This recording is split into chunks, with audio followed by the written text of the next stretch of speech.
Podcasts are hot right now. How do I know? Well, you're listening to one right now, aren't you?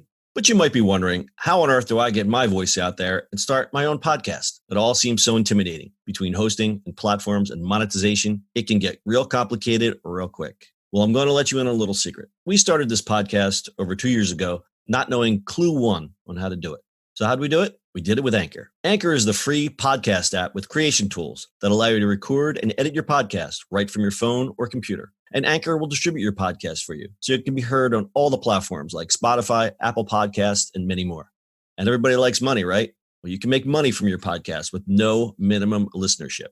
It's everything you need to make a podcast in one place. So go right now, download the free Anchor app, or go to Anchor FM to get started. It's the E-Commerce Minute, your daily dose of e-commerce, tech, and retail news with your hosts, Bart Mraz and John Suter. The E-Commerce Minute is a production of Sumo Heavy, a digital commerce consulting firm in Brooklyn, New York, and Philadelphia. Find us on the web at sumoheavy.com. It's E-Commerce Minute episode 615. In today's episode, Lyft launches rental car service. Renting a car is notoriously not fun. The process usually entails standing for an eternity in line at the rental counter until the employee finally tells you they've already given away the car you reserved, or the only option left is a far more expensive or too small car for your needs. But this might begin to change. Lyft has announced that it's launching a rental car service, allowing customers to rent a vehicle within the Lyft app. The company will also provide renters with two $20 ride credits to help cover the cost of taking a Lyft to and from the pickup and drop-off points. Lyft will allow people as young as 22 to rent as long as they have a valid driver's license. There are also no mileage limits, and Lyft says it will only charge the local market rate for gas, meaning renters won't have to worry about filling up their cars before they drop them off. Cars can be taken for as little as 1 day or for as long as 2 weeks. At launch, Lyft is making the Volkswagen Passat sedan and the Volkswagen Atlas SUV available to rent in San Francisco. Meanwhile, the Mazda 3 sedan and Mazda CX-5 SUV will be the launch cars in Los Angeles. The company is also fairly pricing the rentals, with the Passat in San Francisco available for as little as $35 per day, though Lyft says pricing may change based on things like when people rent. And each vehicle features Apple CarPlay and Android Auto. The company also says it will introduce hybrid options into the two fleets sometime soon. Lyft also says it is purchasing carbon offsets for all miles driven by renters. The service will initially be rolled out only in a few cities right now, but Lyft Rentals is available for select users in the Bay Area and Los Angeles. It was only a matter of time before ride-sharing services waded into the waters of the rental market. Almost immediately after the announcement, huge players in the vehicle renting market, Hertz and Avis's shares plunged. I think this is a good idea for consumers, but Lyft, they're still not profitable, right? So I know. Well, so, I mean, they're just getting into full transportation, right? Because they're doing the whole, I mean, obviously the usual rental stuff, right? Like the, rideshare stuff. But they're also doing, like, you can do a monthly where if you live just a little farther outside the city, like in Philly, you can do that, right? And it's easier to get to work or whatever else. I'm sorry. So you would buy a book of rides or something, right? But it's still, yeah. Right. And then you get this thing, plus, wherever there's bike shares, or because they own the bike share, and then they also own all the scooter stuff. So it depends where you are. So I was in California in Venice, and I just used a scooter off the app. I don't have to worry about it, right? So every part of transportation is taken care of. The rental stuff is great because they're not really. I don't think. See, the funny thing is, I don't understand why the shares dropped for Hertz and Avis. Because they're really competing with Zipcar. Zipcar and the other one, Enterprise, has the car share stuff. Yeah, the markets always react on stuff like that. The shares weird. Came back. I have a stat here. Right. So Hertz dropped 6% to 1526, but they're back up to 1629 as of this recording. Avis fell 5% to 3089, but it's back to 3259.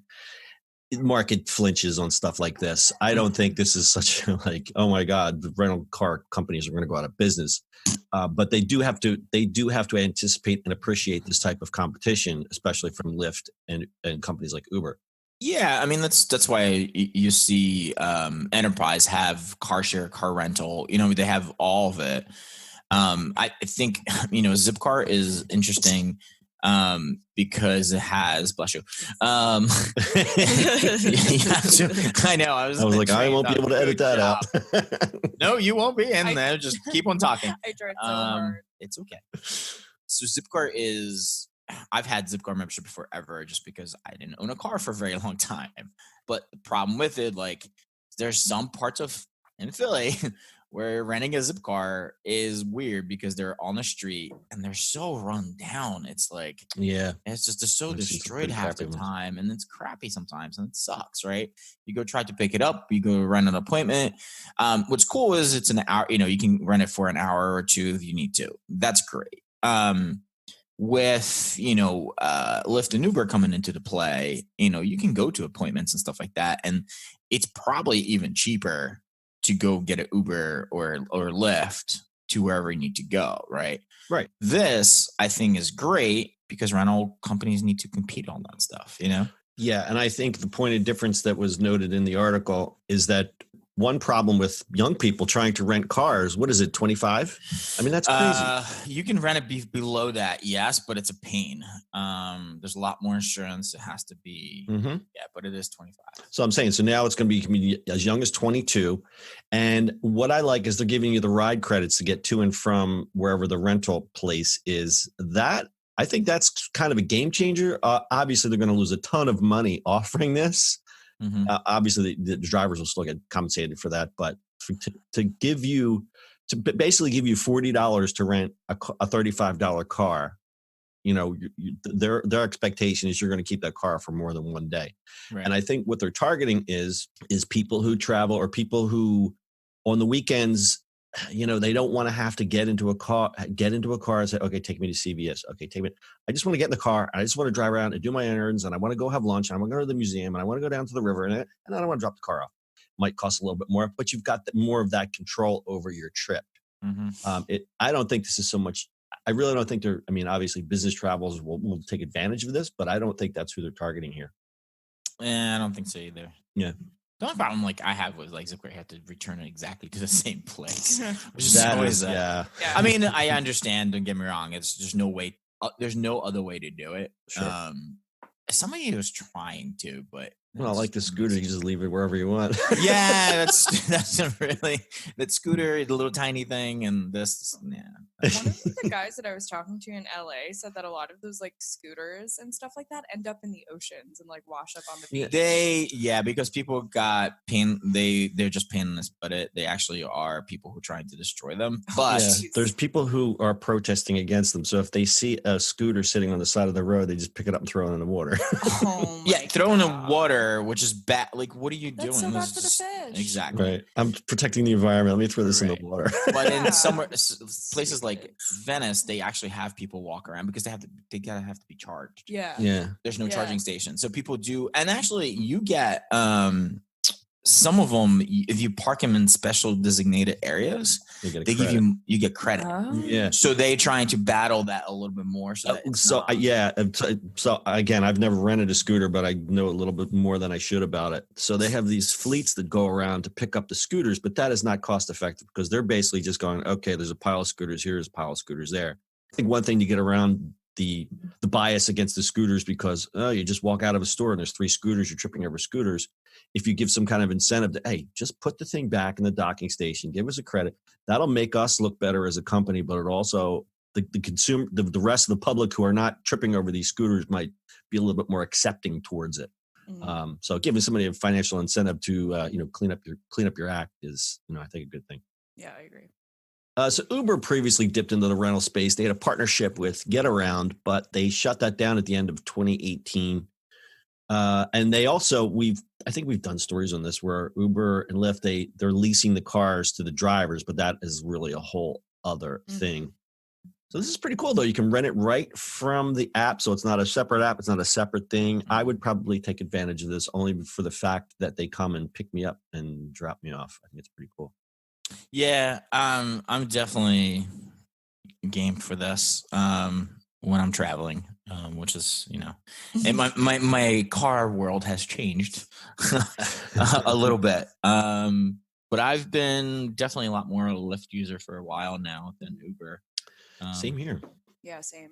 I just think this is just a logical next step for ride sharing companies. It's cool. I'm glad Lyft is the one who's Uber's going to do it. Lighting I mean, the fire. I mean, they both are the biggies. Yeah. Obviously, there's a lot more car sharing, especially in New York. I think New York has like 7 of them right now, and all of them do different things. 7. Jeez. Yeah, something like that. I mean, there's consolidation in there, but like there's what is it called? I used to use it. Arrive or something like that. It kind of has like in Manhattan, it kind of has routes, kind of like subway routes, sort of type of thing.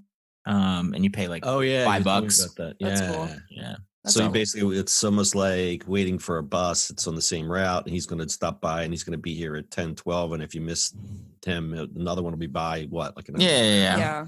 No, that's pretty interesting. That's cool. Unfortunately, it doesn't solve any of the problems that traveling in big cities have, meaning it's too many cars, there's too many trucks, there's too many delivery people, and everyone's now on their own little ensconced in their own little car going to and fro. That's why traffic is just crazy. So well, it is. Yeah. Where's my jetpack? I'm just wondering like what their profits are going to look like from this. Truly, if they're I mean, you got to figure out that, like, yes, it's their car shares not really making them crazy money. It's just proliferation of what they're doing, but also, they're a car sharing company, so they're gonna have to figure that out. I mean, Zip Car is making money, so is car. Like, they're gonna have to get into all these little transportation type things. So who knows? Who knows if those guys are gonna make money? I don't know. I just feel like from the thing that Lyft is a little better overall as a company than Uber, but that's just me. I agree with you there, and I was going to interject when you guys were talking. It's funny that I have a similar conversations with people, and they talk about, well, I'm going to get an Uber, but then Uber is the verb, but Lyft is actually who they call. Right. Yeah. And I'm the same way. For some reason, I don't know, Uber's just got this like stink on them. I use Lyft. I use Lyft more than I use Uber. Now, for a while there, they were spiffing me with all kinds of coupons and stuff. So that may have had a factor, but I don't know. The more I read about Uber as a company, the more it just doesn't smell good to me. And I'll just throw my money elsewhere. And that's just my rant. It stinks. It stinks from here. Yeah, I mean, unfortunately, sometimes you don't have a choice and you use local stuff. And sure. You go from there. All right, we'll close it up a little stat time. Shares of Lyft have added 10% over the past month as the S&P 500 index has climbed 2.5%. That's according to MarketWatch. But Lyft went public late in March and has had a rough ride since. Shares closed down Thursday 35% from their offering price of $72. And as of this recording, they're hovering around $45 per share.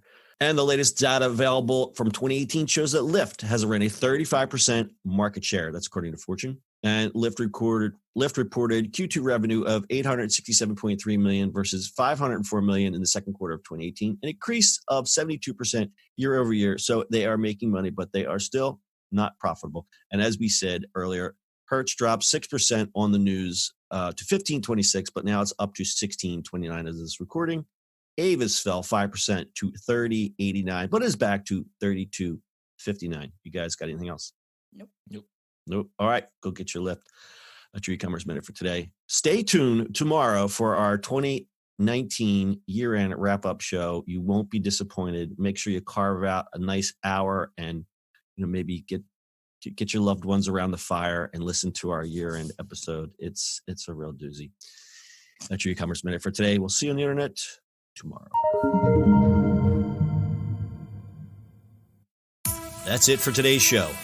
If you like the show, do us a favor and subscribe or leave us a review on iTunes. And don't forget, you can now listen to the e-commerce minute on your Amazon device. Just add e-commerce minute to your flash briefing.